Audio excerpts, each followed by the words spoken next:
First of all, thanks a lot for speaking to CNN News 18. I want to begin by taking your view on the new fact check ruling or notification that the government has come out with. You are suggesting there's going to be a new body that is going to be mandated with flagging misleading or fake content pertaining to the central government. I want to understand from you, is this going to be the existing PIB, or are you looking at making a fresh body altogether? Look, so first of all, Shivani, this fight against misinformation, this awareness of the risks of misinformation and patently false information, was in a sense signaled in October 2022 when we came up with the amended IT rules. And in the amended IT rules, there were 9 types of content that were no-go areas for the social media intermediaries if they were to enjoy the safe harbor protection of Section 79. And there were 9 sections, and one of the sections was misinformation and patently false information. And there were other 8 categories, including CSAM, religious incitement. There were 8 or 9 categories of content that social media intermediaries could not host if they wanted the protection of Section 79.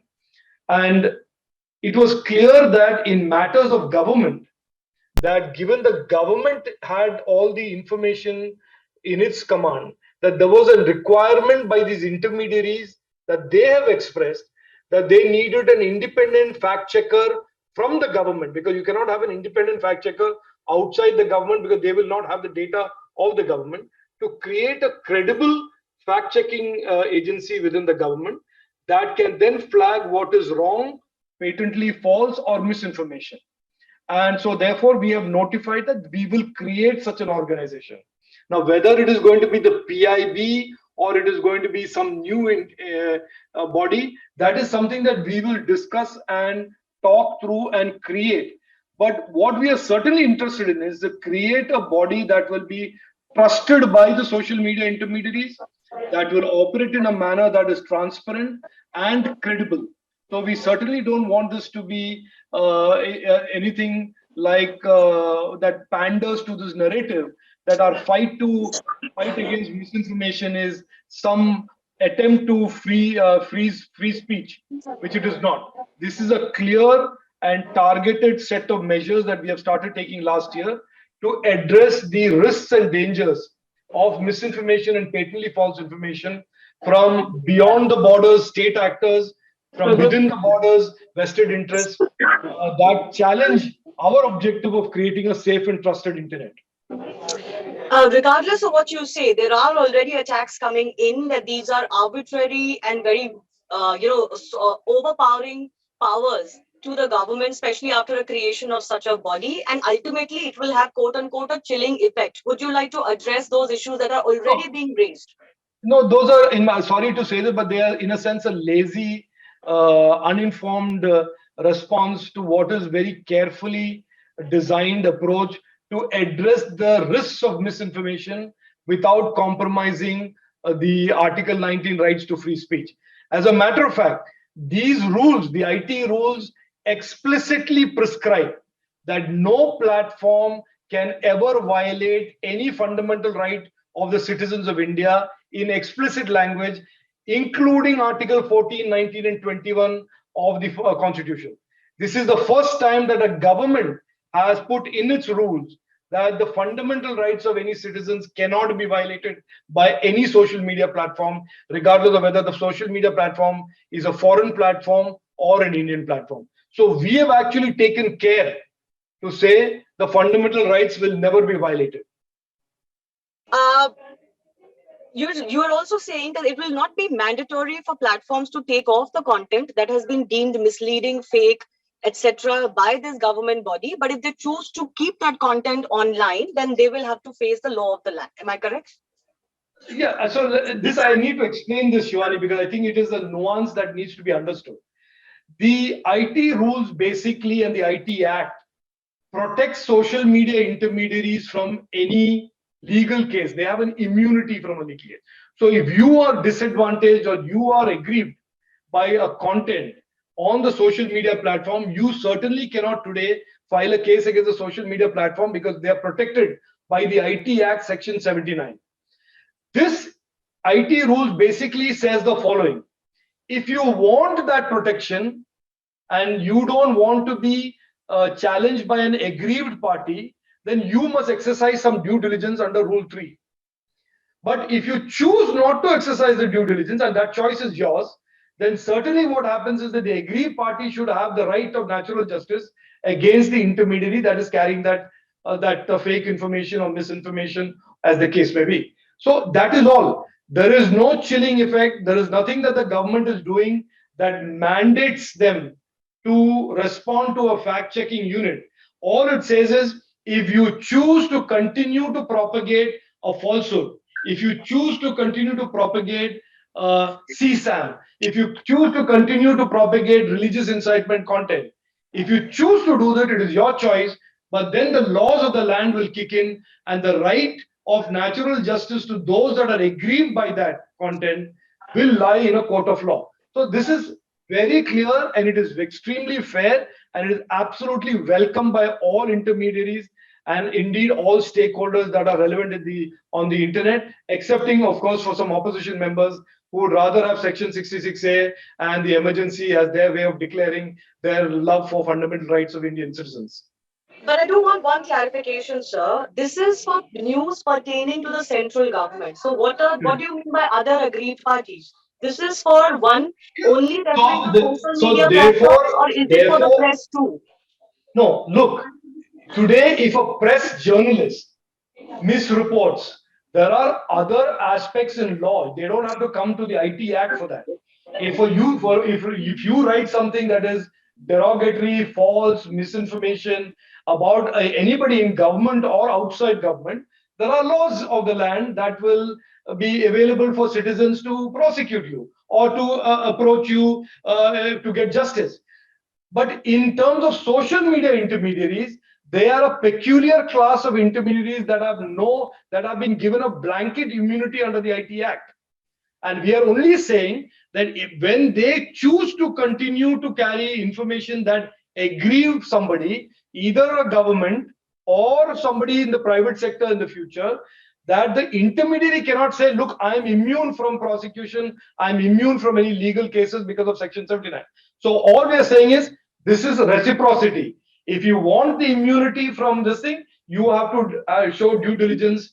If you don't want it, that is fine. You go to the court of law with those who are aggrieved by this. In this particular case, the government entity or a government body or a government ministry, and you decide, let the court of law decide whether you are right or whether the aggrieved party, the request for justice is declared legitimate by the court of law. And that now applies to this new central government body as well. Correct. That they will ask social media They will platforms to fact check remove the it. content. They will not ask them to remove the content. They Okay. will only label content as being fake, patently false, or misinformation. The choice of retaining the content on the platform is the intermediaries. If they choose to keep the content on the platform, which is misinformation, then all that happens is the Section 79 protection or immunity that they have falls off. Okay. I want to quickly shift to the online gaming rules that you have now also come Thank out you. with, much anticipated. You've chosen to go the self-regulation route via the self-regulation organizations. Can I understand from you why you've chosen this approach and how successful do you think this can be? For example, in the social media sphere itself, you found that self-regulation doesn't always work. So why did you go this route? No, social media does not have, Shivani, any self-regulation. Self-regulation is not about me regulating myself. Self-regulating organization in this context means it is not the government that is regulating the ecosystem.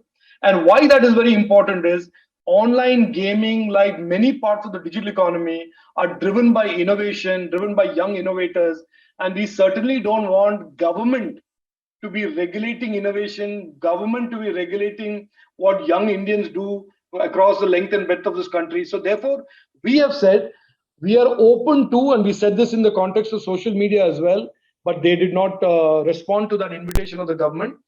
We are open to having industry and other stakeholders of that space come together, create a credible institution that will in turn regulate that particular space.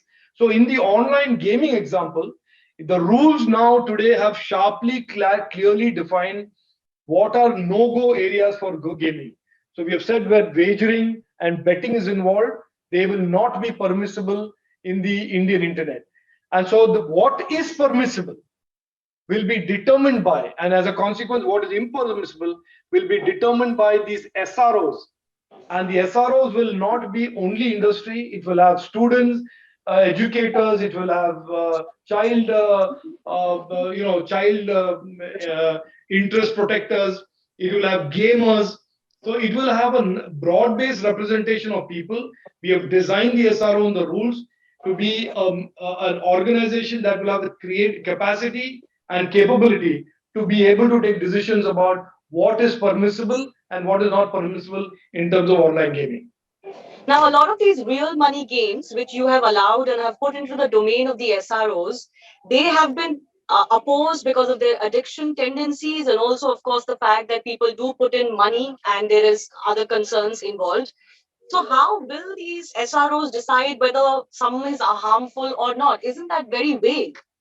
No, Shivani, look, we are at early stages of creating these kind of capabilities and capacities in these organizations.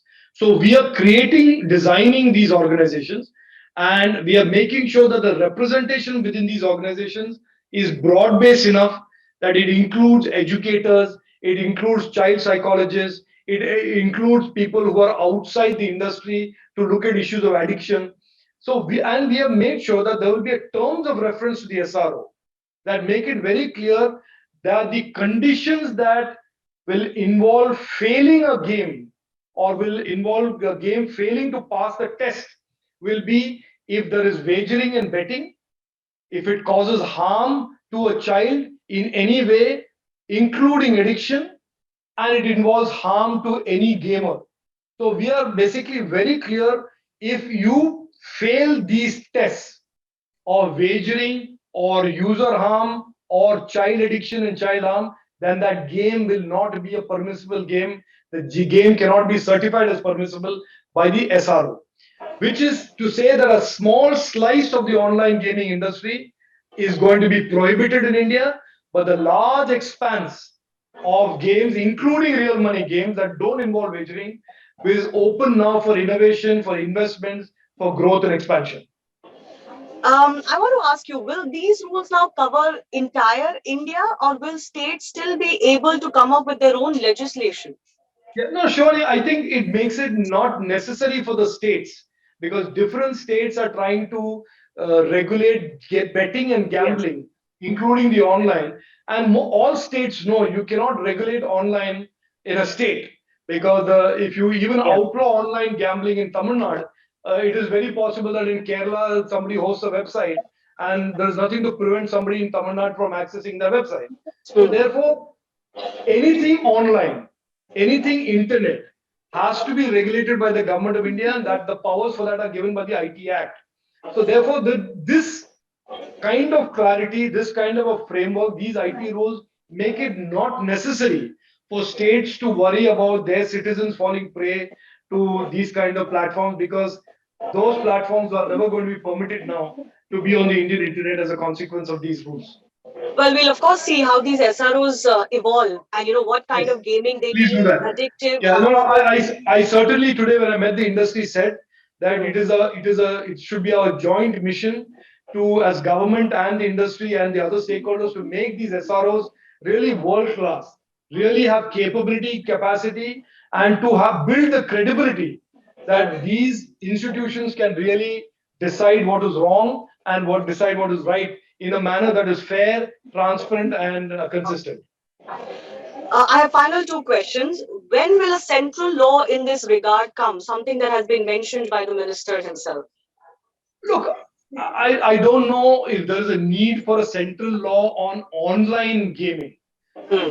It is not clear to me that there is any need for such a law. But Hmm. is there a central law for betting and gambling? That is certainly worth considering, and I think the Home Ministry is seized of that matter, and that is where that matter resides as a government of India. It is a matter that lies with the Home Ministry.